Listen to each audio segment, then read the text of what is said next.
할렐루야. 우리 옆에 계신 분에게 당신의 모든 죄가 사함을 받았습니다. 이렇게 인사 한번 나누겠습니다. 구원의 확신이 없는 것은, 구원의 확신이 있어야 구원을 얻는 것은 아니지만, 구원의 확신이 없어도 예수 믿는 사람은 구원을 얻습니다. 근데 혹 우리 가운데 예수를 믿는 믿음이 없어서 구원을 얻지 못한 사람이 있지 않을까. 내가 30년을 교회를 다녔는데 이만큼 교회를 다녔으면 내가 구원을 얻은 것이 아닐까. 이렇게 혹 우리 가운데 죄사함을 얻지 못했거나 우리 가운데 구원이 없는 사람이 있을까 두렵습니다. 그래서 오늘 이 말씀을 통해서 여러분의 신앙을 다시 한번 점검하고 돌아보았으면 좋겠습니다. 예수님께서 디베랴 갈릴리 바다 건너편으로 건너가시니까 많은 무리들이 예수님께 모여들었습니다.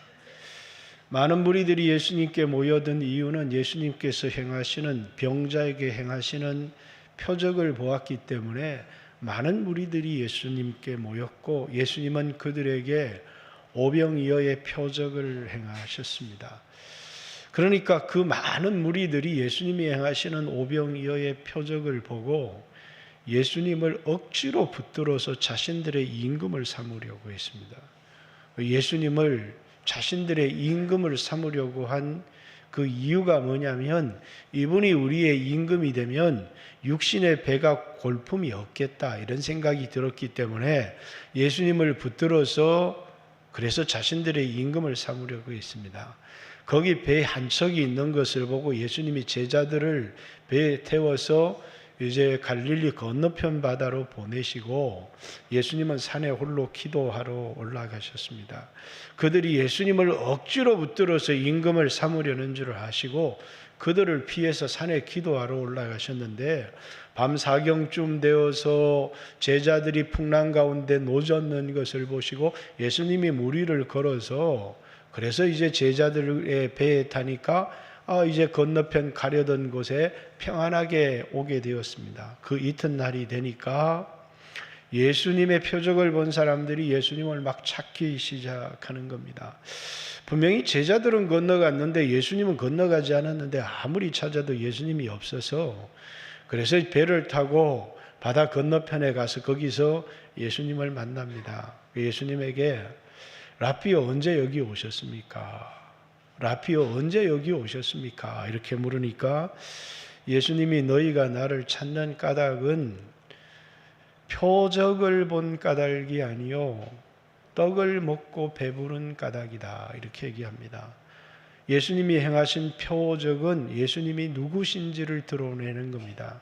그래서 요한복음 20장 30절 31절에 예수님께서 많은 표적을 행하셨지만 여기 요한복음의 7가지 표적만을 기록한 것은 예수가 하나님의 아들 그리스도이심을 믿어서 영원한 생명을 얻게 하려 함이라. 요한복음을 기록한 목적이 영원한 생명을 얻게 하려고, 우리가 예수를 믿는 목적이 뭐냐면 영원한 생명을 얻게 하려고 우리가 예수를 믿는다는 겁니다. 예수 믿어서 부자가 되려고 예수 믿는 게 아니라 예수 믿어서 영원한 생명을 얻게 하려고 예수를 믿는데, 이 사람들이 예수님을 찾고 이 사람들이 예수님 앞에 나온 것은 영원한 생명에 관심이 있기 때문이 아니라 떡을 먹고 배부른 이 땅의 돈에 관심이 있기 때문에 예수님 앞에 나왔다라는 것입니다.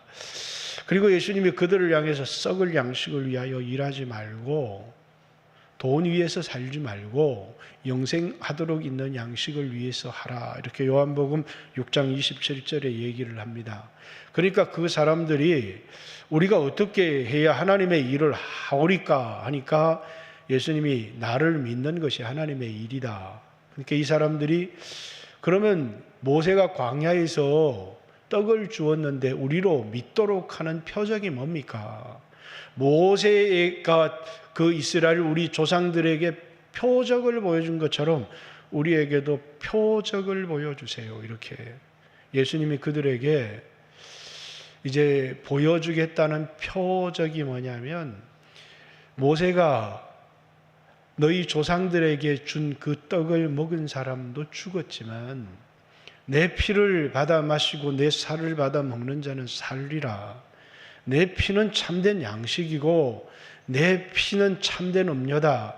인자의 살을 먹고 인자의 피를 마셔야 그 사람 안에 생명이 있다. 이렇게 얘기를 하니까, 자, 여기까지 하고 오늘 본문에 들어가야 되는데요. 먼저 여기까지 본문을 한번 생각해 봤으면 좋겠어요. 왜냐하면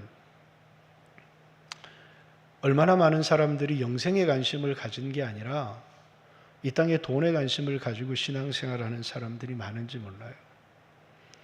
여러분, 기독교도 영적인 종교가 아닌 그냥 이 땅의 육신의 문제를 해결하는 종교로 얼마든지 전락할 수 있다는 겁니다. 그래서 수없는 목회자들이 예수 믿으면 병도 낫는다고, 기적이 일어날 수 있습니다. 예수 믿으면 부자도 된다고, 아니 부자도 될 수 있죠. 그러나 그것이 예수를 믿는 진짜 목적은 아닙니다. 여러분들이 예수 믿는 목적은 뭐라고요? 영원한 생명을 얻기 위해서입니다. 부자가 되기 위해서 예수 믿는 사람, 이 땅에 병 고치기 위해서 예수 믿는 사람, 이 땅에 수없는 어려움 가운데 마음의 평강을 얻기 위해서 예수 믿는 사람, 예수 믿어도 그걸 얻을 수 있지만 그것이 신앙의 목적은 아니다는 것을 여러분들이 분명히 알아야 합니다. 예수님을 찾은 목적이 영생이어야 되는데, 영생을 얻기 위해서 예수님이 찾아온 게 아니라 떡을 먹고 배부르기 위해서 예수님 앞에 찾아온 사람들이 오늘날 교회 안에 많이 있을 수 있어요. 그게 뭐라고요? 교회 안에 있는 불신자입니다. 30년을 신앙생활했고 40년을 신앙생활을 했지만 교회 안에 얼마든지 불신자가 있다는 거예요. 거듭나지 못한 종교로서 예수를 믿는 사람들이 많다는 거예요. 그래서 요한복음은 이런 사람들이 많다는 걸 지적하고 있어요. 예수님이 내 피를 받아 마셔라, 내 살을 받아 먹으라 그러니까 이 사람들의 반응이 뭐냐면, 이 사람들도 제자라고 그럽니다. 뭐라고 반응하느냐면, 이 말은 참 어렵다. 누가 저 말을 알아들을 수 있겠느냐. 그러면서 그날에 많은 사람들이 예수님을 떠났다는 거예요. 제자들이. 왜? 예수님의 살을 받아 먹고 예수님의 피를 받아 마셔야 영원한 생명을 얻고 참된 제자가 되고 참다운 하나님의 자녀가 될 수 있는데, 그들이 원했던 건 육신의 떡이지 영생하도록 있는 양식이 아니었다는 거예요. 그러니까 많은 사람이 떠나요. 예수님이 뒤에 나오는 본문입니다만은 이제 제자들에게, 12제자에게 얘기합니다. 너희도 가려느냐? 그러니까 시몬 베드로가 영생의 말씀이 여기 있사매 우리가 네게로 가오리까. 이렇게, 우리가 예수 믿는 이유는 육신의 떡 때문이 아니라, 세상의 부자가 되기 위해서가 아니라, 병을 고치기 위해서가 아니라 영원한 생명을 얻기 위해서입니다. 건강해져도 부자가 되어도 죽지만 예수 믿는 사람은 영원한 생명을 얻기 때문에 하나님이 세상을 이처럼 사랑하사 독생자를 주셨으니 이는 저를 믿는 자마다 멸망치 않고 영원한 생명을 얻게 하려고. 하나님이 우리에게 약속한 약속은 이것이니 요한일서 2장 25절에 영원한 생명입니다. 우리의 신앙의 목적은 뭐라고요? 영원한 생명이라는 거예요.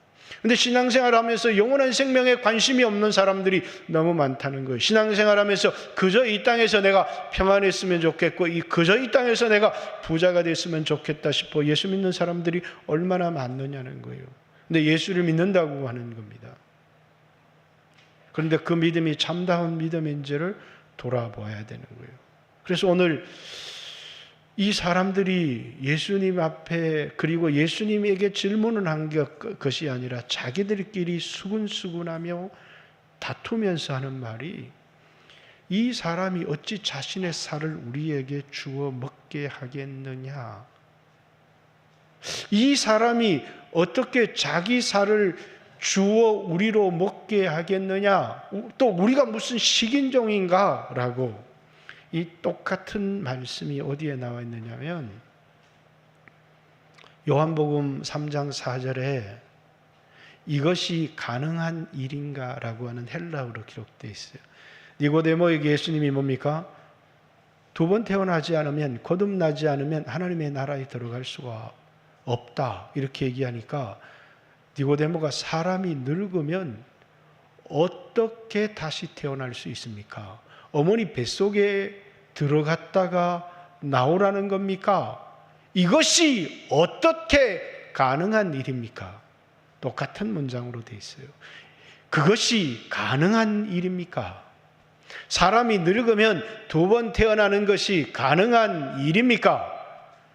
아니, 어떻게 자신의 살과 피를 주어 우리에게 먹게 하겠습니까? 이것이 가능한 일입니까? 똑같은 문장으로 되어 있는데요.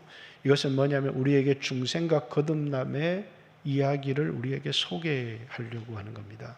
그죠? 요한복음 3장에서 예수님이 이렇게 말씀하십니다.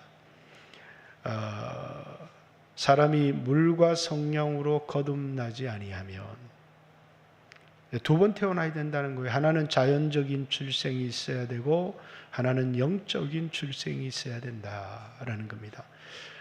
부모님이 결혼해서 날 태어났지만 그 자연인으로서는 누구도 천국에 들어갈 수가 없다. 성령으로 말미암아 거듭난 사람만이 하나님의 나라에 들어갈 수 있다. 이렇게 얘기를 합니다. 자, 그리고 오늘 본문으로 돌아와서 이 사람이 어떻게 자신의 살을 우리에게 주어서, 자신의 피를 우리에게 주어서 먹게 하겠는가? 그것이 가능한 일인가?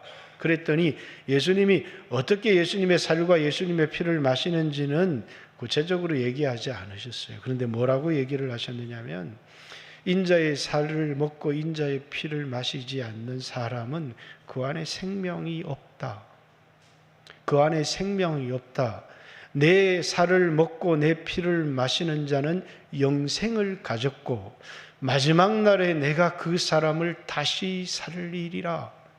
우리에게 정말 참된 양식이 예수님의 살과 예수님의 피가 우리에게 참된 양식이고, 그 양식이 우리 안에 있으면 영생을 가졌고 마지막 날 역사의 끝이 있다는 거예요. 주님이 다시 오시는 그날에 그분이 우리를 부활하게 할 것이지만, 그러나 예수의 살과 피가 우리 안에 없는 그 사람은 생명이 없느니라. 이렇게 예수님이.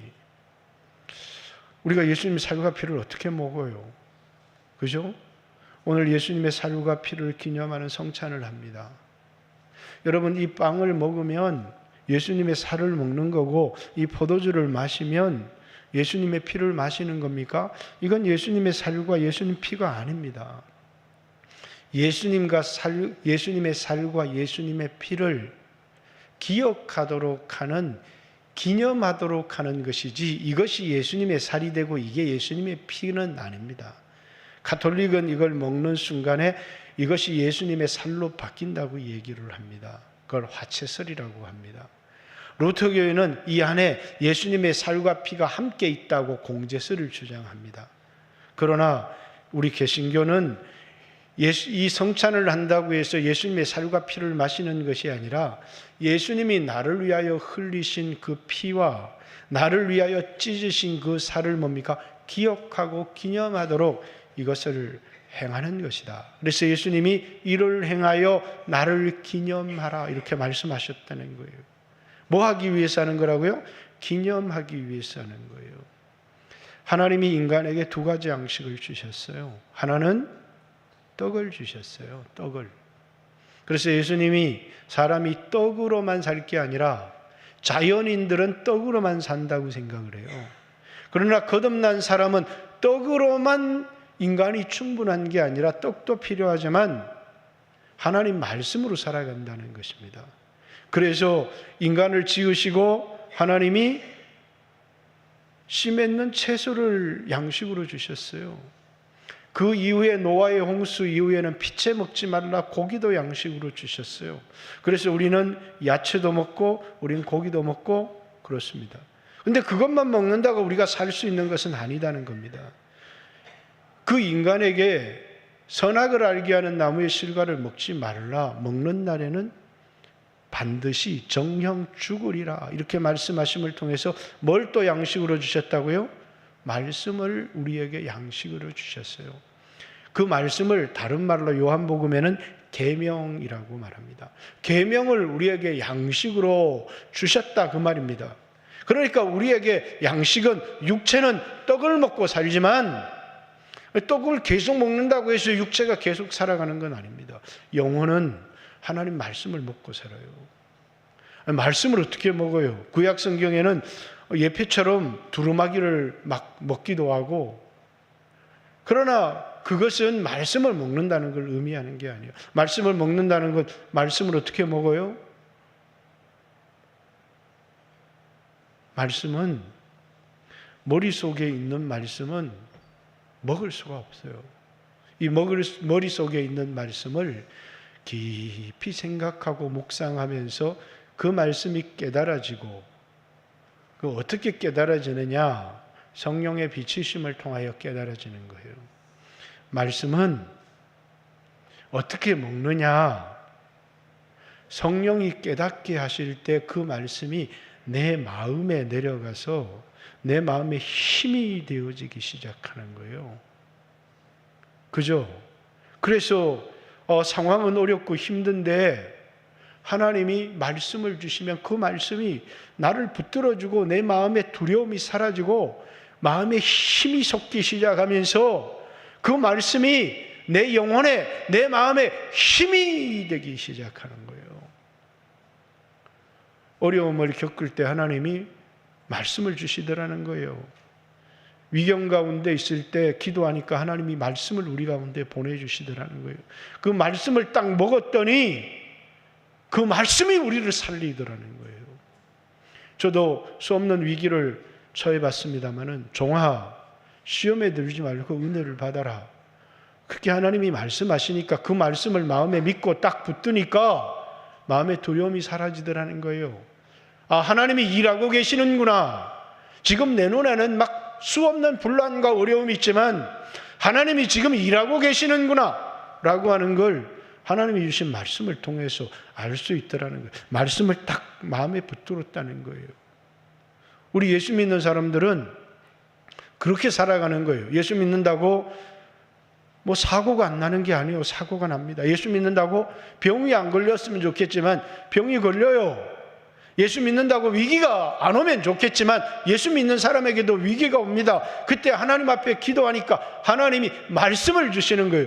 뭐하러 말씀을 주십니까? 사고 안 나게 해주시고 건져주시면 되지. 그러나 하나님은 반드시 우리에게 말씀을 주십니다. 그 말씀을 믿을 때 그 말씀이 우리에게 이루어지고 성취되게 함을 통하여 하나님을 경험하게 하는 겁니다. 그게 뭡니까? 영적으로 하나님이 우리에게 말씀을 양식으로 주셨고 그 말씀을 마음에 성령의 깨닫게 하심을 통하여 마음에 믿을 때에 그 말씀이 우리에게 이루어지는 것을 통해서 내가 그 말씀을 먹는 것이고 내가 그 말씀을 경험하게 하는 것이라는 거예요. 그래서 말씀을 먹으려면 반드시 뭐가 있어야 돼요? 성령의 감동과 성령의 깨닫게 하심이 있어야 돼요. 그러니까 여러분 큐티할 때 나는 큐티를 했다는 건 아무것도 중요하지 않아요. 그 말씀을 성령께서 내 마음에 깨닫게 하셨느냐가 중요한 거지. 나는 오늘도 큐티했습니다. 우리는 인간의 공로로 큐티했다는 것으로 하나님 앞에 내세울 게 아무것도 없어요. 중요한 건 큐티를 하는 목적은 하나님 앞에 내가 큐티를 했습니다 라는 게 중요한 게 아니라 그 시간에 성령의 도우심을 구하고 성령께서 깨닫게 하심을 통해서 하나님의 말씀이 내 마음속에 믿어지고 그래서 오늘 내 삶이 여러 가지 위기와 어려움 속에 있지만 내가 붙들 수 있는 말씀이 있다는 거예요. 내 피를 받아 마셔라, 내 살을 받아 먹으라. 어떻게 예수님의 살과 예수님의 피를 믿어요? 2000년 전에 예수님이 십자가에 피 흘리신 것이 뭐라고요? 나를 위하여 피 흘렸다는 것을 믿는 그 순간에 오늘도 한 주간 살면서 수없는 사람이 죄도 짓고 넘어지기도 했잖아요. 아, 내가 장로인데, 내가 목사인데, 내가 권사인데, 내가 어떻게 이런 죄를 짓고 하나님 앞에 나가? 그러면서 수없는 사람들이 자기 행위를 의지하더라는 거예요, 행위를. 그런데 우리는 우리의 행위를 의지하는 게 아니라 어떻게 내가 죄를 갖고 있어도 담대하게 하나님 앞에 나갈 수 있느냐라는 거예요. 한번 생각해 보세요. 내가 100억을 빚졌어요. 내가 갚을 수 있는 돈이 내가 가지고 있는 게 100만 원밖에 없어요. 100억을 어떻게 갚아요? 그런데 뭐라고요? 나한테 아버지가 있는데 부자예요. 100억을 갚아줬어요. 갚은 겁니까? 안 갚은 겁니까? 갚았어요. 내가 안 갚았지만 내 아버지가 갚았어요. 그래서 빚쟁이가 와서 100억 내놔라 이렇게 얘기하면 미안합니다 이렇게 합니까?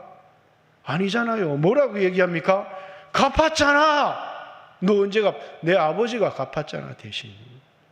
우리 뭘 의지하는 거예요? 내가 선한 삶을 살지 않았어요. 그러나 예수님이 내 죄값으로 피값을 지불했잖아.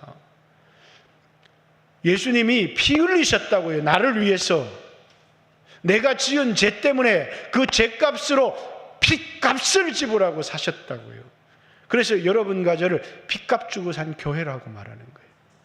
우리는 하나님 앞에 담대할 수 있습니까? 없습니까? 담대할 수 있어요. 그러나 세상 사람들은 담대할 수가 없어요. 그 피를 어떻게 의지하냐고. 그러나 2000년 전에 죽으신 그 예수님의 죽으심이 나를 위하여 죽으셨고 내 죄를 대신하여 죽으셨다는 사실을 믿는 사람은 담대할 수 있다고요. 너 이런 죄를 짓고도 하나님의 자녀야. 예수님이 갚았잖아고. 예수님이 갚았지 않았냐고. 그게 우리가 사단에게 마귀에게 가질 수 있는 담대함의 근거가 되어진다고요. 담대해야 된다는 거예요. 왜? 예수의 피를 믿는 만큼 우리는 뭡니까? 하나님 앞에 담대하게 당당하게 은혜의 보좌 앞으로 나갈 수 있어야 된다. 그게 뭐라고요? 예수의 피를 먹는 거라고요. 그걸 의지하는 거라고 이렇게 얘기를 하는 거예요. 예수의 피를 어떻게 먹어요? 그 사람들은 사람이 어떻게 어머니 뱃속이 늙으면 들어갔다 나올 수 있습니까? 그게 가능한 일입니까? 어떻게 당신의 살과 피를 주어서 우리에게 먹게 하겠느냐고. 예수님은 육적인 것과 영적인 것을 구별하여 말씀하신 거예요. 육으로 난 건 육이요 영으로 난 것은 영이니 내가 내게 2번 태어나야 되겠다는 말을 이상하게 여기지 말라. 여기 뒤에 이제 60절 3절 이하에 넘어갑니다. 내가 너희에게 이런 말이 영이요 생명이다 이렇게 말하는 거예요. 지금 이 살을 찢어서 주겠다고 너를 먹으라는 얘기 아니라 내가 너희에게 이런 말이 영이요 생명이다 이렇게 말하는 거예요. 우리는 예수님이 우리를 위하여 행하신 그 일을 뭡니까? 나를 위하여. 그래서 지난주에도 침례를 받는데 제가 물어보잖아요. 다 물어봤죠. 2000년 전에 죽으셨습니다. 나를 위하여 죽었다는 것을 믿습니까? 예수님 때문에 내 모든 죄가 용서를 받았고 오늘 내가 세상을 떠나도 당신이 천국을 간다는 사실을 믿습니까? 이렇게 물었잖아요. 그걸 어떻게 믿어요? 바보예요? 아무도 믿어지지 않아요. 믿어지는 사람이 있어요. 성령의 감동을 받은 사람. 그죠? 이성으로는 믿을 수가 없어요. 성령의 감동, 하나님의 말씀은요, 성령의 감동으로 아니고는 깨달을 수도 없고, 그걸 믿을 수도 없고, 그걸 가질 수도 없어요. 그래서 우리에게 주신 그 말씀이 성령의 감동으로 내 마음 가운데 깨달아지면, 그건 그 말씀이 내 영혼의 양식이 되는 거예요. 예수님의 살과 피가 나를 위하여 죽으셨다는 것을 이성적으로 생각하면 2000년 전에 죽으신 양반이 뭘 나 때문에 죽어? 그럼 그건 믿을 수가 없는 거예요. 그런데 성령의 감동으로 그것이 깨달아지면 예수님의 그 죽으심이 나를 위하여 죽으신 거라고. 하나님이 나를 사랑하셔서 하나밖에 없는 독생자를 주신 거라는 게 뭐라고요? 믿어준다는 거예요.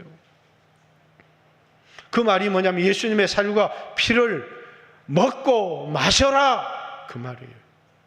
내 피를 받아 먹고 내 살을 받아 먹는 자마다 그 안에 생명이 있고 영생이 있고 마지막 날에 그를 살리리라. 그러나 너희 안에 내 살과 피가 없으면 너희는 생명이 없다 이렇게 말씀하십니다.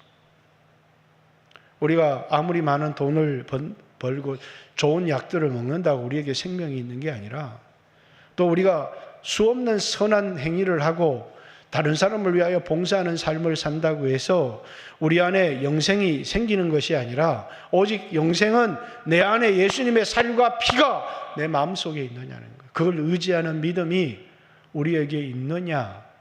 예수의 피 때문에 나는 담대함을, 그래서 이 사람의 피를 힘입어 의롭다함을 얻었느니라. 그 피를 힘입어 담대히 은혜의 보좌 앞으로 나가라. 예수의 피가 나에게 힘이 되어져야 된다는 거예요. 하나님 앞에 나갈 담력이 되어져야 된다는 거예요. 그래서 하나님의 재판장 앞에 섰을 때 우리가 살았던 삶을 돌아보면 다 머리를 숙일 수밖에 없는데 우리는 머리를 당당하게 설 수 있다는 거예요. 왜? 예수님의 피가 우리에게 있기 때문이라는 거예요. 죄값을 갚은 사람은 당당한 겁니다. 예수님이 우리를 위하여 피 흘리셨고 그 피는 여러분과 저의 모든 죄를 용서했고, 그리고 우리의 마음속에는 뭡니까? 그 은혜를 잊지 않고 살아가는 마음이 우리에게 있다라는 겁니다. 그래서 예수님의 살과 피를 믿으면 내 안에 영생이 있고 마지막 날에 우리에게 부활이 있다. 이제 그 다음 말씀을 한번 보겠습니다. 55절입니다. 내 살은 참된 양식이고 내 피는 참된 음료로다. 자, 내 살을 먹고 내 피를 마시는 자는 내 안에 거하고 나도 그 안에 거하나니. 여기 내 살을 먹고 내 피를 마신다는 건 현재 완료 진행형으로 되어 있어요. 예수 믿을 때 한 번, 여기 53절에 믿는 게 아니라 뭡니까? 예수의 피도 한 번 의지해야지. 계속해서 예수 보혈을 의지합니다. 예수 보혈을 의지합니다. 빈대도 낯짝이 있지. 우리는 그럴 때가 참 많아요. 근데 뭘 하라고요? 계속해서 의지해야 예수님 안에 거할 수 있다는 거예요. 지난주에 휴가를 보냈습니다. 정말 오랜만에 자식들을 만났어요. 제가 확인하고 싶은 게 정말 이제는 많이 달라졌고 이제는 많이 좀 성장했겠지. 근데 이제 대화를 나누니까 또 이렇게 부하가 이렇게 치밀어 올라요. 알잖아요. 내 기대에 미치지 못하는. 그래서 뭐라고요? 하나님 어떻게 합니까? 이렇게 기도를 하는데 찬양이 하나 생각이 나는 거예요. 주 안에 있는 나에게 제일 나에게 귀한 것은 뭐냐면 아이들이 주님 안에 있는 것만 확인하면 되지. 이 아이들이 주님 안에 거하고 있는가? 아직 부족한 게 많고 연약한 게 너무너무 많지만 주님 안에 거하고 있는가? 그렇습니다. 우리 자라나는 학생들, 청년들 보면 부족한 게 많아요. 그 부족한 걸 볼 때마다 화가 나고 머리끝까지 막 화가 치밀어 오르고 너는 안 돼. 이럴 수 없잖아요. 예수의 보혈을 믿고 의지하고 주님 안에 있으면 뭐라고요? 때때로는 좀 성질이 더러운 놈도 있고 또 우리 아들처럼 좀 덜 떨어져 보일 때도 있고 많은 문제들이 있지만 뭐라고요? 주님 안에 있지 않냐고. 여러분 주님 안에 있으면 아무것도 걱정할 것이 없어요. 많은 사람들이 삶에 많은 일들이 생겨요. 사건이 생기고 문제가 생기고. 그런데 사람들은 그걸 해결할 능력이 있는지를 찾으려고 해요. 그런데 우리가 확인해야 될 것은 뭐라고요? 내가 주님 안에 있는지, 주님이 내 안에 있는지, 내 안에 주님이 있는지, 내가 주님 안에 있는지, 이것이 제일 중요한 문제라는 거예요. 그가 어떤 능력을 가졌고 어떤 연약함이 있고 수없는 약점이 중요한 게 아니라 주님 안에 있는가라고 하는, 내가 너 안에, 너가 내 안에 있으면 뭐라고요? 오늘 본문의 56절에 어떻게 예수님 안에, 예수님이 내 안에 거하느냐? 예수님의 살과 피를 지속적으로 의지하고, 그리고 지금은 부족하지만 내가 예수 안에, 예수님이 내 안에 있으면 요한복음 15장 5절에 보면 이 사람은 열매를 많이 맺는다고 얘기를 하고 있어요. 주님이 공급해 주시기 때문에 수없이 조언도 하죠. 그렇게 하면 안 되고 이렇게 해야 된다고. 미국 유학을 준비하고 공부해야지. 그렇게 살면 어떻게 하냐고 이렇게 수없이 얘기하지만 제가 확인해야 될 가장 중요한 건 뭐라고요? 주님 안에 있는가? 그렇죠? 주님 안에 있는가? 여전히 예수님의 보혈을 의지하며 살아가고 있는가? 그래서 오늘 여러분들도 마찬가지입니다. 예수님을 믿는 사람, 예수님의 살과 피를 먹으면 여러분 안에 생명이 있고 여러분 안에 영생이 있고 마지막 날에 여러분을 하나님이 일으키실 겁니다. 그러나 내가 예수님의 살과 예수님의 피를 마셔서 내가 예수 안에, 예수가 내 안에 있으면 이 땅을 살아가는 동안에도 뭡니까? 주님이 나와 함께 하시고 이 사람은 열매를 많이 맺을 수 있다는 거예요. 그래서 끊임없이 우리가 확인해야 되는 건 내 능력을 확인하는 게 아니라 예수가 내 안에 있는지, 내가 예수 안에 있는지. 어떻게 예수 안에 거할 수 있다고요? 요한복음 15장엔 내 안에 거하라. 너희가 나를 떠나서는 아무것도 할 수가 없다. 마치 포도나무가 가지에서 떨어져서 이 사람은 말라져서 버리워질 수밖에 없지만 내가 너 안에, 너가 내 안에 거하면 이 사람은 풍성한 열매를 맺는다. 아니, 예수님 안에 거하면 열매를 맺는다고 하면서 어떻게 예수님 안에 거하는지는 얘기해 주지 않잖아요. 어떻게 예수님 안에 거해요? 거기서는 이제 큐티 열심히 하면 된다. 맞아요.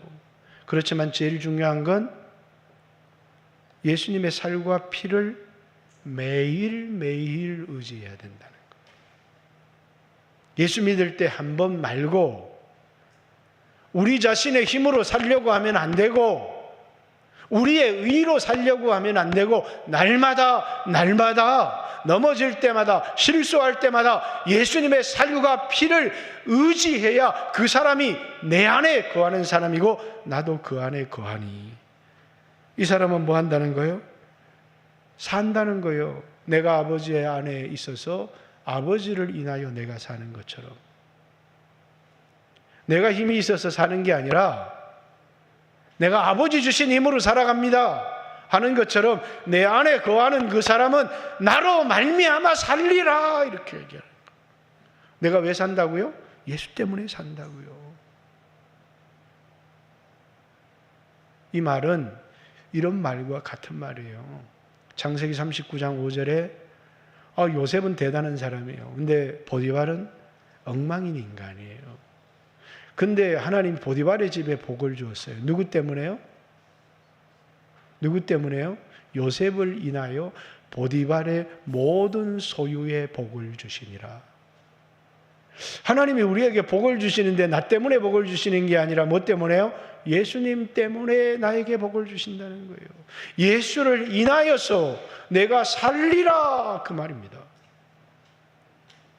그래서 우리가 풍성해지거나 이 땅에 형통한 삶을 살아갈 때 참 능력이 많으십니다. 그럼 우리는 뭐라고 얘기합니까? 하나님 은혜입니다. 이렇게 얘기를 하는 거예요. 왜? 오늘 내가 살아가는 것이 나를 인하여 살아가는 게 아니라 예수님 때문에 살아가는 것이기 때문에 그래요. 사랑하는 성도 여러분, 우리는 예수님의 피에 대해서 너무너무 익숙합니다. 그러나 자주 예수님의 피를 입고 살아갈 때가 너무너무 많아요. 자신의 힘으로 살아가려고 할 때가 많아요. 자신의 능력으로 살아가려고 할 때가 많아요. 내가 예수 안에, 예수가 내 안에 있으면 우리는 예수님과 연합해서 내 의가 아닌 하나님의 의를 힘입어 살아가는 것이고 내 공로가 아닌 예수의 공로를 힘입어 살아가는 거고 내 힘이 아닌 하나님이 공급해 주시는 능력으로 살아가는 거예요. 소유도 마찬가지예요. 우리는 소유 때문에 예수를 믿는 사람이 아니지만 내가 벌어서 살아가는 사람이 아니라 공급을 받고 살아가는 사람이라는 거예요. 이 모든 것이 너희에게 있어야 될 줄을 아느니라. 하나님은 나도 너에게 돈이 필요한 줄 알아. 나도 너에게 건강이 필요한 줄 알지. 알아. 그게 끝이 아닌다는 거예요. 공급해 주시는 분이시라는 거예요. 예수는 나의 공급자십니다. 나의 모든 필요를 공급해 주시는 예수님은 나의 공급자십니다. 우리는 빈궁하고 공고하고 힘들고 어려울 때 우리는 하나님을 향해서 당신이 나의 공급자라고 고백해야 돼요. 왜? 예수는 우리의 이 땅을 살아가는데 우리의 힘을 공급해 주시고 은혜를 공급해 주시고 필요한 소유를 공급해 주시고 그래서 그때마다 우리에게 그분이 주시는 은혜로 살아가게 하시기 때문에 여러분들이 그분을 의지하는 것. 아니, 나는 하나님의 도움을 못 얻어. 나같이 산 사람이 어떻게 하나님의 도움을 얻어? 라고 말하면 안 되고, 비록 부족하지만 예수의 보혈을 의지해서 예수는 나의 공급자십니다 라고 하는 사람에게 하나님이 은혜가 부어진다는 사실을 기억해야 돼요. 오늘 성찬을 행할 겁니다. 이 성찬은 제가 아까도 얘기했처럼 원래는 카스테라로 하면 안 돼요. 누룩이 없는 떡, 예수는 누룩이 없는 떡입니다. 그런데 빵을 어떻게 만들어요? 누룩 없는 빵을 지금. 그러니까 그냥 산 겁니다. 근데 카스테라를 먹더라도 왜 누룩이 없는 빵을 먹어요?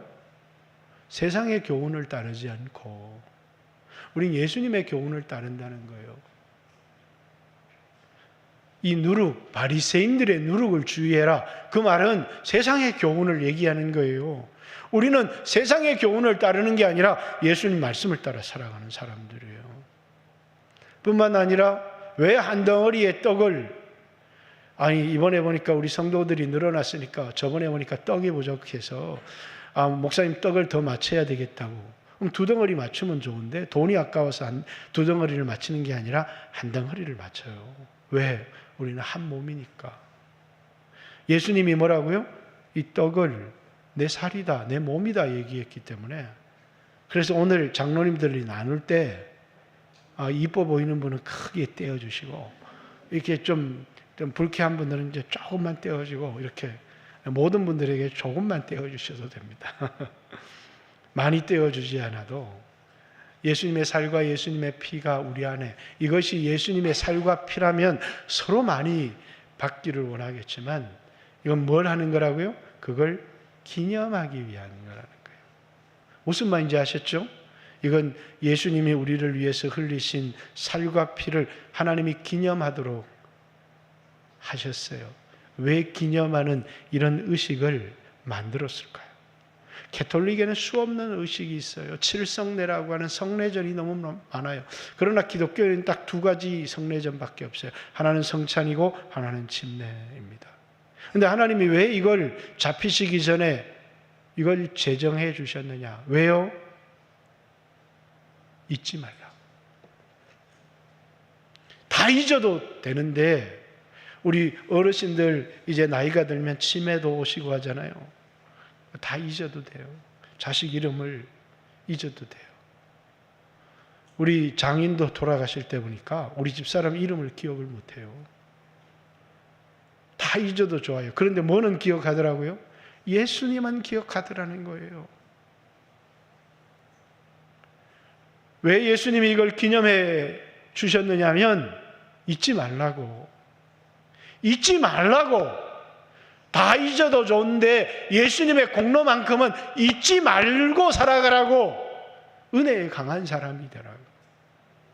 왜? 자주 마귀와 사단은 이걸 잊어버리게 하고 끊임없이 우리 힘으로 살아가게 하지만 예수의 살과 피를 잊지 않는 사람은 늘 그분의 피를 의지하고 내 행위를 의지하지 않고 내 힘으로 살아가려고 하지 않고 그분의 은혜로 살아가게 하기 위해서 주님이 잡히시기 전날 밤에 우리에게 이 성례전을 전해주셨다는 사실을 기억하고 오늘 이 떡을 먹고 이 피를 마실 때마다 예수님이 십자가의 은혜를 기억하며 살아갈 뿐만 아니라 이제 지난주에 22분이 침례를 받고 우리 교회의 한 지체가 되었습니다. 그분들을 사랑하고 교회 안에 연약한 사람, 부족한 사람도 있지만 서로 사랑하고 헐뜯고 또 막 지적하고 하는 것을 떠나서 서로 사랑하고 가르쳐야 될 일들이 있으면 여러분들이 기도하면서